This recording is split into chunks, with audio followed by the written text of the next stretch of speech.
Today on New England Living, we're on the lookout for the area's best surf and turf. From a North Shore company serving up fresh seafood sourced directly from local fishermen, to a Maine-based surfboard shop handcrafting wooden boards using sustainable materials. And we'll visit one of the oldest continuously operating farms in the country, right in our own backyard. It all starts right now on New England Living. New England is full of adventure. Up and away. Oh, you just did your first takeoff. You're part of my dream day right now. Join me as we discover the people and places that make us so unique. This is it. You can't find it anywhere else in North America. I mean, does it get any better than this? Love the place you call home with New England Living. Thanks for joining us today on New England Living. I'm your host, Rachel Holt. Up next, we're visiting a local seafood market serving up what might just be the freshest catch around. Michaela Johnson heads to beautiful Marblehead, Mass. to talk with co-owner of Little Harbor Lobster Company, Bryn Bruin. Bryn, beautiful day, beautiful backdrop, the shores of Marblehead, so much action and history out there on the water for many years.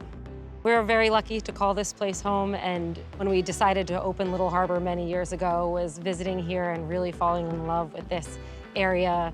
To call this place home and have this be our backdrop every day and to build a business here was a very special aspect of Little Harbor. Of course, a huge vital piece of that is the lobster themselves. How do you get the lobster from fresh out of the water into your shop? We have about 25 fishermen that we buy lobsters from on a daily basis. Because we are a wholesale operation as well as a retail shop, we actually take that catch and some of it stays within the shop, and then some of our lobsters also get shipped out across the country over to the Boston Fish Pier to some distributors that we work closely with. You guys are busy. The coming and going of this fresh product, how does it stay so fresh? A big part of it, we have a very unique system called an open tank system that's actually pretty rare in this area because we're fortunate enough to be on the water. We actually draw seawater from the bay right behind us. We chill and filter that seawater. So a big part of the freshness of our lobsters is, one, the turnover. We're getting fresh catch in every single day, and we're really trying to mimic their natural habitats. So we have nice, cold, fresh seawater for them to live in for their short time with us. And many people come into the shop and say, that's the best lobster I've ever tasted. And our feeling is that's a big part of the system that we have in the shop that is a pretty rare occurrence these days. You are a special part of this community. I feel like everyone wants that local place, right? Where you know everyone by name, you know the requests from your customers. That's exactly what you get when you come here. That was a big part of what we wanted to maintain or even bolster as part of our market concept. Is this has been a community staple for a long time. We're families that have lived in this community and are a part of the community, and we really wanted to make people feel welcomed. We know a lot of our customers by name. It really is a special part of the experience of Little Harbor, is that you're not just another customer, you know, you're a regular part of our lives as we are yours. And that feels like something that you can't get everywhere these days, so that was really important for us to bring back. Does that relationship carry over to the lobstermen as well? Oh, absolutely. We've been buying lobsters from pretty much the same group of fishermen. It's grown a little bit every year, but there's been a core group of fishermen that we've bought from since day one that, you know, I like to think of them as family. Like, I love seeing them every day, and I love having those exchanges with them. And I think, you know, we would not exist without the community of fishermen that choose to sell their catch to us. We love being a part of their lives, and that's just a very, very important aspect of our business model, is creating that community amongst our fishermen. So you clearly have a very good relationship with the lobstermen and the fishermen that you work with. They're working hard, though, each and every day, and you get a firsthand look at that. I have so much respect for the daily practice and the commitment they have. Most of our lobstermen wake up 2, 3 in the morning. They're rowing out to their boat in the harbor, setting their boat up. They're hauling trap after trap, and then obviously banding lobsters. There's a lot going on the boat with every single trap that they haul. If they're starting their day at 2 or 3 in the morning, they're not getting into our shop unloading their catch until close to noon. Many of their active hours of the day are before most people wake up. And again, we rely so much on that, hardworking community of lobstermen for us to be able to do what we do every day. Certainly seems like a team mentality to keep everything going It and keep is. the business alive. It is, and that's a big part of what we've done over the years to really maintain that community of fishermen, is making sure we're taking care of them as best we can, and that comes down to fair pricing, but we do other things by, instead of them having to drive their catch to us, we meet many of our lobstermen at wharves in towns surrounding Marblehead, so they don't have to drive in and out of Marblehead.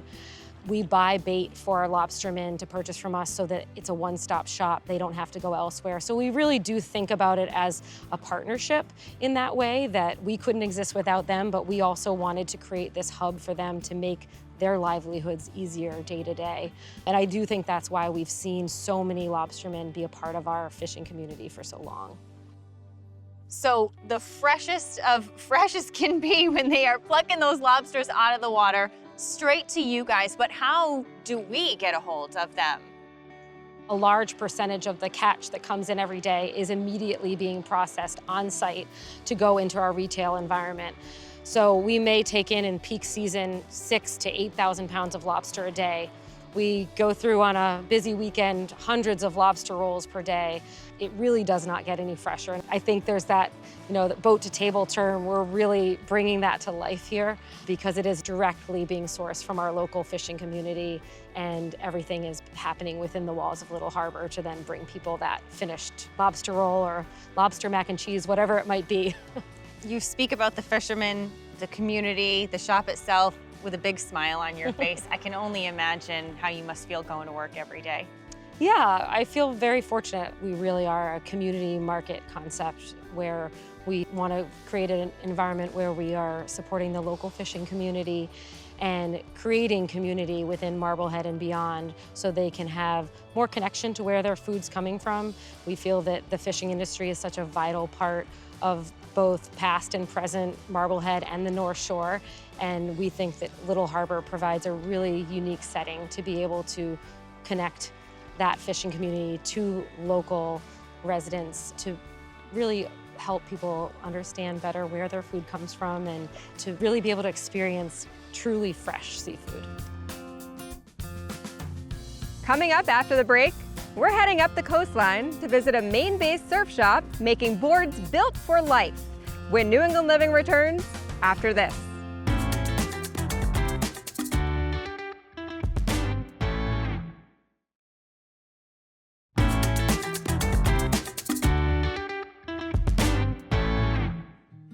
Welcome back to New England Living. I'm Rachel Holt. Up next, Michaela Johnson heads to York, Maine for a look at what goes into creating the ultimate surfing experience with founder of Grain Surfboards, Mike LeVecchia. Mike, we are standing in front of some beautiful works of art here in your showroom at Grain Surfboards. Do you draw inspiration from where you're located, being so close to the water and being in New England, tapping into the history, the nautical vibes? Yeah, we definitely, Maine is a big part of who we are. We lived here before we built surfboards. There's a big surfing culture in Maine, but part of the reason we build boards the way we do is because there are resources here in Maine that work really well for what we do. So a lot of our boards, most of them are built out of northern white cedar, which is a type of wood that grows up in northern Maine and New England in general. So it's a beautiful wood that's great to work with. It's a big part of what we do. They're gorgeous, and they're also great for the environment. Yeah, anything you make is not necessarily a plus for the environment, but we do try to build things that have as little impact as possible. So the wood is all sustainably grown, it's local. We've used the same mill in northern Maine since we started, so it's a small family-owned mill. We don't use any foam in our surfboards. Most surfboards are made out of foam these days. So we try to stay away from as many chemicals as possible. So our boards are hollow, so they're just full of air. Right now they are glassed and sealed with a bio-based epoxy, so it's kind of the best epoxy resin out there at this point. But we're always working with companies to try to improve those processes too. Always thinking it through each step. Speaking of steps, can you walk us through the process of how these boards go from that sustainable wood that you mentioned into riding a wave? Yeah, I mean, so there is a big mix of kind of technology and tradition, I guess, in our process. So there's a lot of different things going on in over the length of the board that affect the way a board rides. So if somebody's surfing pipeline in Hawaii or if they're surfing long sands here in York, it's a very different type of surfboard. Understanding kind of where they like to surf, how they surf, what type of waves they like to be on, that's like the first step. We do a lot of work behind the scenes in different CAD programs to design our boards. And then we take that model in the computer and start to break it down to create the inside. So you're going from a 3D model that you can spin around to the inside kind of guts of the board, if you will. In order to keep the boards as light as we can, you remove as much material as you can from that frame without sacrificing strength. So the CNC will go through and cut all those lightning holes and then finally cut the outlines of all the frames. And then once we're ready to start building the board, it's very traditional. We use clamps and hand tools, as few power tools as possible. It's always been important to us to be able to do as much work as we can with simple tools. And that's partly because it's more fun, it's enjoyable, it's quiet. Instead of making dust, we're making wood curls that you can sweep up and throw in the wood stove. And the simpler we can make it, the better. That's always been a big goal. There's a shaping process and then a little bit of sanding. We brand the boards with our logo, and then the boards go into the glassing room. Our boards really only have to be fiberglass to just seal them, make sure there's nowhere for water to go. And then install the hardware, and then, yeah, that's it. They're ready to go. But it's nice to put your extra personal touch on each one. Yeah, absolutely. Yeah, so each board is kind of built, shaped, and glassed by the same person all the way through, which is a little bit unusual. Most big surfboard factories, they have somebody who is the shaper and somebody's a laminator. But for us, generally speaking, when you start a board, you kind of see it all the way through. So you've kind of invested in the board. You're making sure that every little detail is exactly right. And that's harder to do when you're kind of passing it off to different people throughout the process. So at the end, before the board's going to glass, one person will sign the board with their name and the date, or if there's customer wants a little message burned into it, we do that. It's a very rewarding process. There's a lot of thought that goes behind the process of making these boards. There's also a lot of thought behind the waste or lack thereof. Yeah, there is for sure. And we kind of have the saying, waste no waste. So we'll try to find a use for everything that is a byproduct. So we kind of go to extremes to find ways to kind of use all the offcuts. All of our mill machines are hooked up to one big central dust collection, and cedar dust is great for animal bedding. So that all gets saved and bagged up and sent to local farms. We'll kind of find ways to use most of the offcuts of our process. You mentioned even the little shavings on the bench. Throw those in the wood stove. Yeah, we heat our shop in the winter with wood, so it's great. Every morning we sweep up the floor, throw it in there, and it's great kindling. Your workshop is a very special place. What is it like to not only work with your hands, but to work with these great, rich materials? Each board that we build is truly one of a kind. You're never going to find the same piece of wood. That's one of the things I think people really enjoy about our products is the board they have, there's no other one like it. Being a hand-shaped board, everyone is a little different. I think a big thing for us is knowing, these boards are built to surf. They're not built to just be beautiful and hang on the wall. We truly want to build boards that are functional, that can be everyday boards, but can be a great alternative to modern day materials, kind of the industry norm. So we're always trying to blend that concept of hand-built, local materials, environmentally friendly, but still are strong and light and performance-oriented. What do you love most about Grain surfboards? What do you love most about your job? I think the best thing for me is just the continual evolution and pushing of ideas. We're all really motivated and driven by the experience of surfing, the experience of building boards, the experience of, kind of sharing and meeting people from all over the place. So continuing to push the ideas and push us in new directions and hopefully find better ways to do things. I think that's my favorite part of this. Coming up right after the break, from surf to turf, we're visiting an historic 1,000-acre farm on the North Shore. offering a rare glimpse into our region's agricultural past when New England Living returns.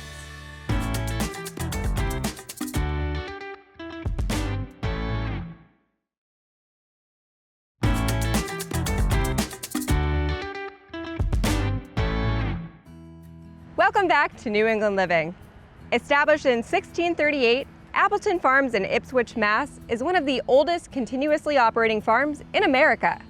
Up next, Michaela Johnson strolls the grounds with Appleton Farms Property Director, Ellie Harbeck.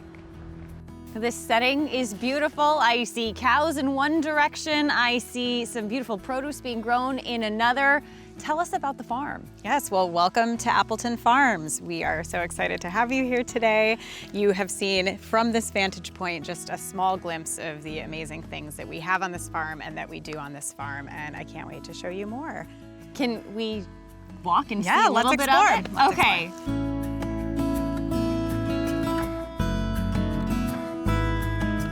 So you said this is just a small piece of what we can see, because was I reading correctly? It's almost 1,000 acres? We are almost 1,000-acre property. Some of that which is our certified organic crop fields, some of it which belongs to our livestock and our haying team, some of it which we do a large summer camp and educational children's and youth programs. We have culinary, we have retail, and we have amazing hiking trails. So we have a little bit of everything on this 1,000 acres. I'd say, and a lot of it has been done for decades and generations. I mean, there is so much history here. Yes. On top of everything that you do and produce and harvest. Absolutely. We are the lucky beneficiaries of a farm that was started in 1638 with a land grant that was 500 acres to Samuel Appleton. The farm since then has been through 9 generations of Appleton families until it was gifted to us as the trustees to caretake and preserve and to continue this amazing historic property for hopefully the next 9 generations and beyond.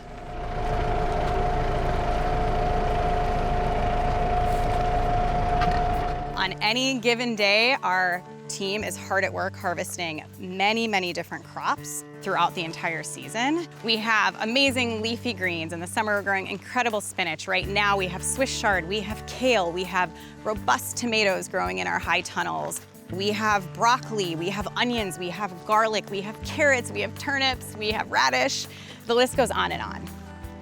Our whole goal is to farm in a way that is regenerative to the land. We practice regenerative farming, so we want our soil health to be better than when we took it over. We want carbon sequestration to be a primary focus in the work that we do. So with every practice that we employ, we ask ourselves, why? Why are we doing something this way? And what's the best way to do this regeneratively so that we are leaving the land better than we found it?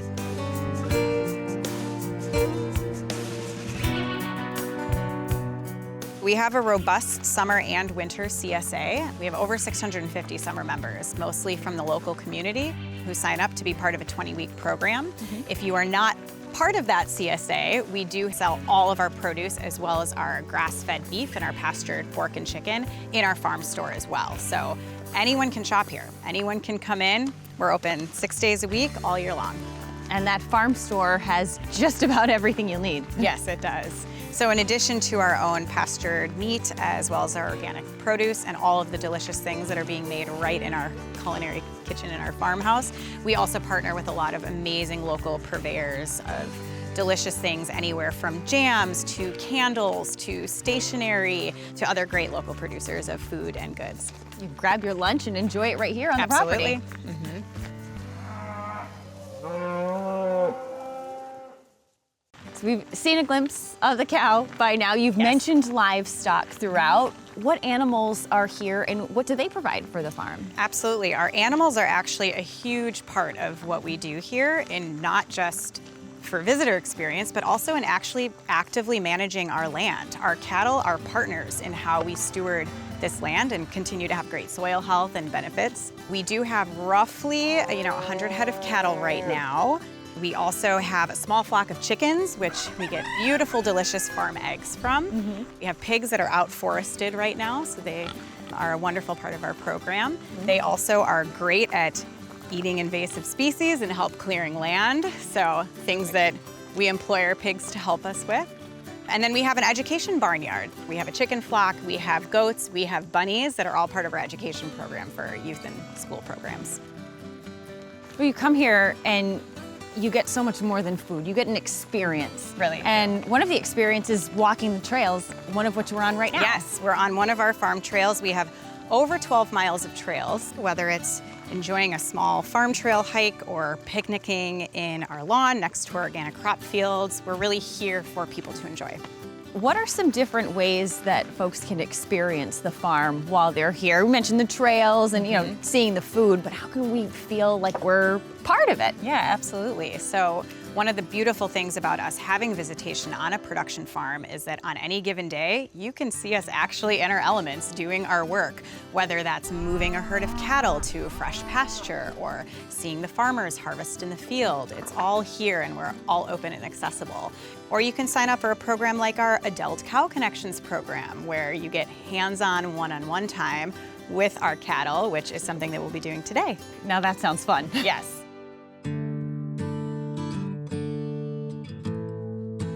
Hey, Thank you for coming to the farm. Thanks for having me. Welcome to Cow Connection. Have you ever been to Appleton before? No, but I love cows, I love animals, and I'm ready to get in there. Awesome, so thanks for coming out. We'll get started. I have some brushes. You can touch them with your hands if you want. We have 2 Jersey dairy cows here that kind of helped create this program for us, and the Cow Connection helps us teach people what it is that we do on the farm here now, because we have been a lot of things over the years, being a working farm for so long.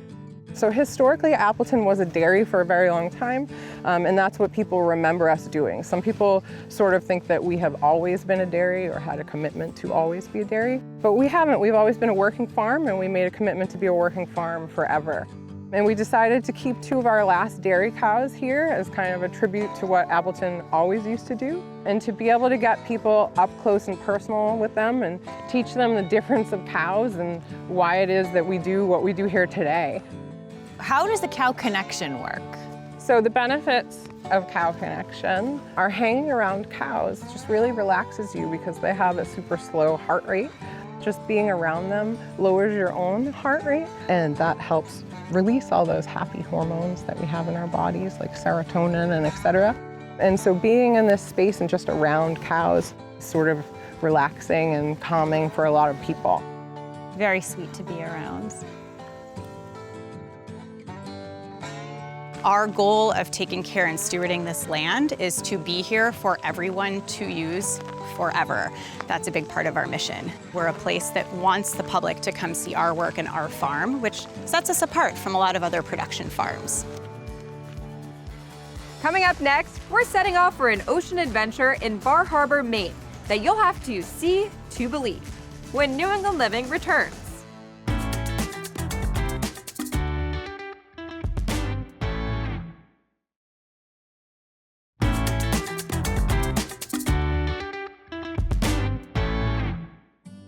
Welcome back to the show. It's time now to go around New England with your New England Chevy dealer. And this time, we're going for an adventure with Bar Harbor Whale Watch Company, which gives guests a chance to explore the sights of Maine in a unique way. The company offers different cruises that highlight all the Pine Tree State has to offer, with tours that focus on area wildlife and sea life, including whales, puffins, lobsters, birds, and seals. Or take in the scenery with cruises exploring up to 18 different lighthouses and the beautiful nature of Frenchman Bay and Acadia National Park. The largest boat in the fleet of jet-powered catamarans can hold up to 350 people, and each cruise is professionally narrated with a guide pointing out historical sites and wildlife along the way. The most popular cruise is the Whale Watch, which can last up to 5.5 hours, during which time you'll get the chance to see whales up close, as well as other marine life like porpoises, dolphins, sharks, and seals. The company is committed to ocean conservation, and for more than a decade has been a member of the Whale Sense program, which is focused on promoting safe whale watching. Additionally, through a partnership with Allied Whale, each cruise contributes to whale research. The season starts in early May and runs through late October. Thank you for joining us today on New England Living. For more on the show or anything you've seen here today, visit us at newenglandliving.tv and follow us on social media. I'm Rachel Holt. See you next time on New England Living.